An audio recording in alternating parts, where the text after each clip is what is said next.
My name is Leo Vance, and I write about beautiful places for a living.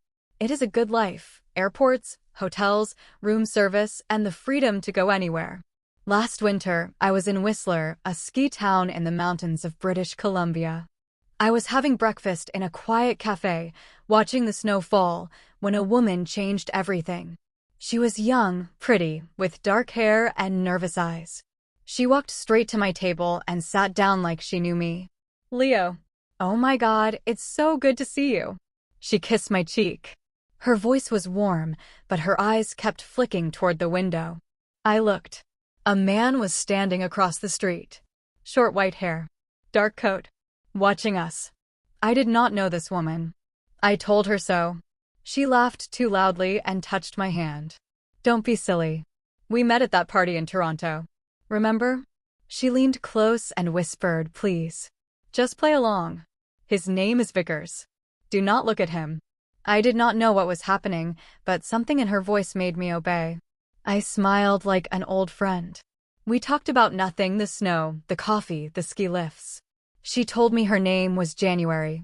Then she kissed me goodbye, quick and soft, and walked into the hotel next door. I watched her go. When I turned back, the man with white hair was gone too. I tried to forget about her. I told myself it was nothing: a strange girl, a strange morning. I drove to Vancouver the next day. But I could not stop thinking about those nervous eyes, that whispered warning. In Vancouver, I was walking down Robson Street when I felt a hard shove between my shoulders. I stumbled into the road. Tires screamed. A car stopped inches from my legs. I spun around, heart pounding, and saw him, the man with white hair. Vickers. He was walking away fast, disappearing into the crowd. I was not imagining things. Someone wanted to hurt me.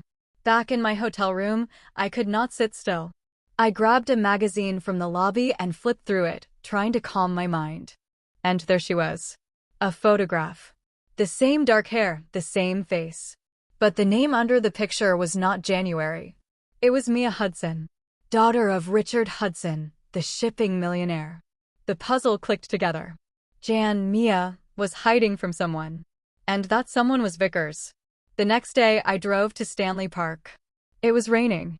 I walked along the seawall, thinking about Mia and the old man and what any of it had to do with me. A crack split the air. Something hit the tree next to my head. Bark exploded. I threw myself to the ground, heart hammering. Another crack. I scrambled behind a bench and lay there, shaking until the rain soaked through my coat. When I finally got back to my car, there was a note under the windshield wiper. One sentence typed on plain paper. "Stop looking. She is not worth it." I went to the police. They were polite and useless. No witnesses. No evidence. "Tourists get mugged in the park," the officer said. "Be more careful." I was not mugged. I was shot at. There is a difference. I found out where Vickers was staying. A fancy hotel downtown. I waited in the lobby until I saw him walk through. I followed him to the elevator, but the doors closed before I could reach him. The clerk at the front desk was helpful. Yes, Mr. Vickers was a guest. Yes, he had asked about a woman matching Mia's description. She was meeting someone at the Empress Hotel in Victoria. Vancouver Island. I booked a ferry ticket that night. The boat was crowded. Families, students, old couples going for tea. I watched every face, every movement. No white hair. No Vickers. I exhaled when we docked.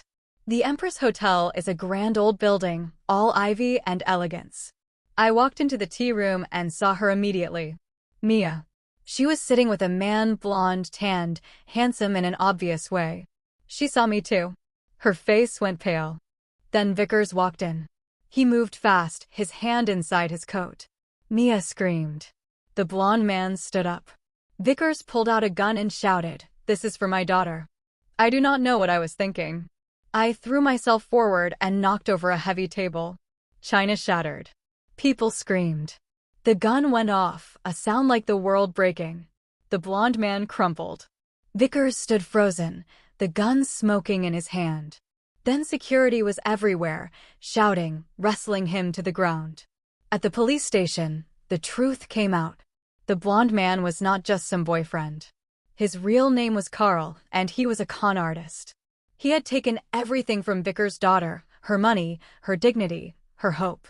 She had killed herself 6 months ago. Vickers had been hunting him ever since.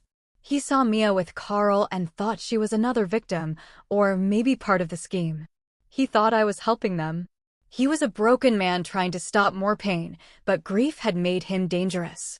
Mia's father, Richard Hudson, arrived at the station in a suit that cost more than my car. He explained that he had hired Vickers to watch Mia because he did not trust the men she dated.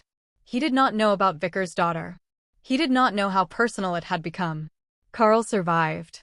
The bullet hit his shoulder. Vickers was taken away to a hospital, then probably to prison.